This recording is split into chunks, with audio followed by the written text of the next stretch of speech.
Hi everyone, my name is Karen, this is my channel RatherBeReading, and today I'm bringing to you a recent reads video.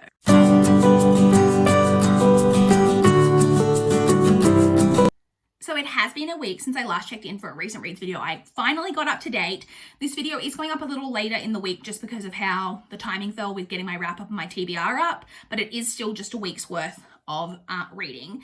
So I read 4 books in the past week. Not my best reading week, but if you guys saw my recent couple of videos, I've talked about I love the Olympics, and the Olympics is on, so that's basically all I've been doing. So I'm actually pretty impressed that I even read 4 things in this past week. So let's jump straight in and talk about them. Before I actually get to the 4 that I completed though, I did just want to touch on a DNF that I had, which I actually should have included in the last recent reads video that I did, because I actually DNF'd this the week before, but I forgot to include it in that video. So I'm just going to quickly talk about it now.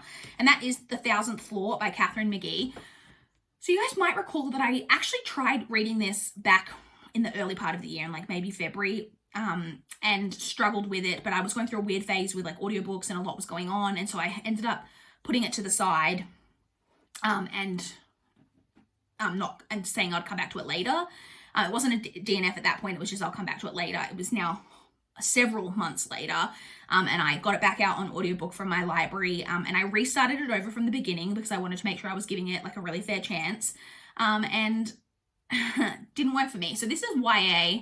It's about set in like a future New York where all of existence now lives in these huge skyscrapers, like 1,000-floor skyscrapers that are like how you fall socially and economically. Your socioeconomic status is kind of where you are positioned in the tower. So the upper parts of the tower are like where the elite and like really wealthy live, and as you go down the levels, it's, you know, the poorer, more working class people. And we're following a bunch of different perspectives. So we actually know from the beginning that someone is dead, has either fallen, jumped, been pushed from the roof of this building, but we don't know who it is. And we then go back like several months before, and we're following a lot of different perspectives about a bunch of different people who live in the tower.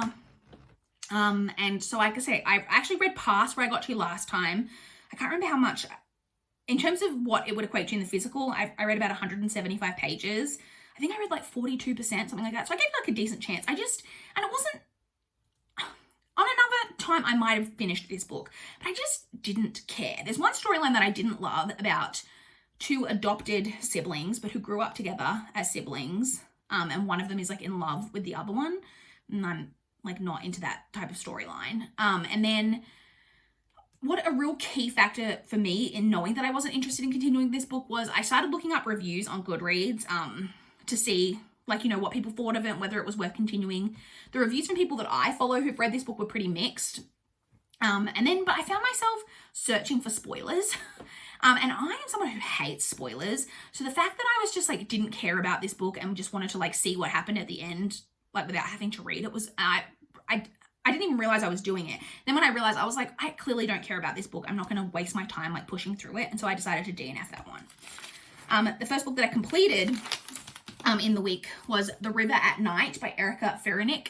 This is a survival thriller. It's about a group of women. So we're basically following one main character, her and 3 of her like college, not really college, I guess like late teens, early 20s friends. From then, they're now like in their mid 40s, but they've been friends for like a really long time, but you know, all have their own lives and stuff going on, but they basically reconnect for like one holiday every year, I think, usually. And for this particular holiday, they are going on a whitewater rafting trip up in this like really remote area in Maine. And stuff happens and it becomes a kind of survival story. I quite enjoyed this. I didn't know going into this whether this was just like survival or whether it was like murdery in some way. And I'm actually not going to tell you whether it is or whether it isn't, because that was part of the real enjoyment that I got out of this. Like, there's kind of like a dark, ominous feeling going on. And I was like, is this just a like feeling of like impending doom of, you know, something's going to go wrong? Or is it because there's like something like darker even than just like something bad about to happen? But like, is it because like, is someone watching them? Is someone following them? Like what is going on? And I really enjoyed that like sense of tension. I thought the author did a really good job with that. It has pretty good character development throughout too. Really good like representations of like friendships and like people who have been friends for a really long time coming together when they're in like different points in their lives. I really liked that that the characters weren't in their like 20s, that they were women in their 40s who are not, you know, the like fit, young, you know, they were at a different place in their life, because you don't see that a lot. I mean, thrillers, you get a lot of like middle-aged women protagonists, but this was like kind of from a different perspective, in that it was like in the survival element of it is quite often, I feel like when I've read survival books in the past, they're like young, fit people trying to survive, and this was just a different thing. So there is one slight plot hole in here that like, not necessarily a plot hole, like it could have been explained, but then it just wasn't explained. So it was kind of a plot hole in that way. That I didn't love, but it was a pretty solid read. I thought this was a like decent read, and in the end I gave this 3.75 stars. I then listened on audio to Harry Potter and the Half-Blood Prince by J.K. Rowling. I'm not going to say too much about this. It's narrated on audio by Stephen Fry. I've been slowly rereading this series on audio throughout the year. Gave it 5 stars.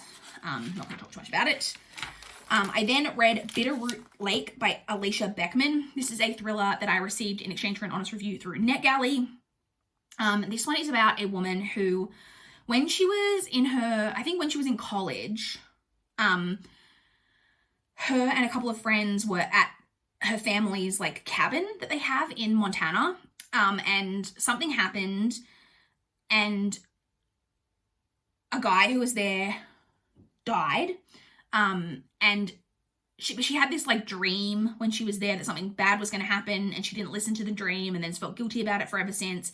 It's now like 20 plus years later.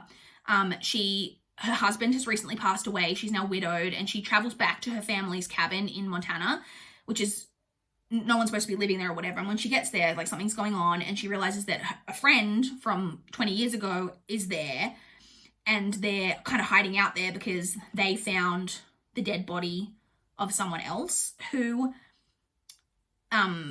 did bad things to them back then, who was like the bad guy kind of from back then, is dead, was murdered, and she knows that she's going to be a suspect, and it kind of follows that story.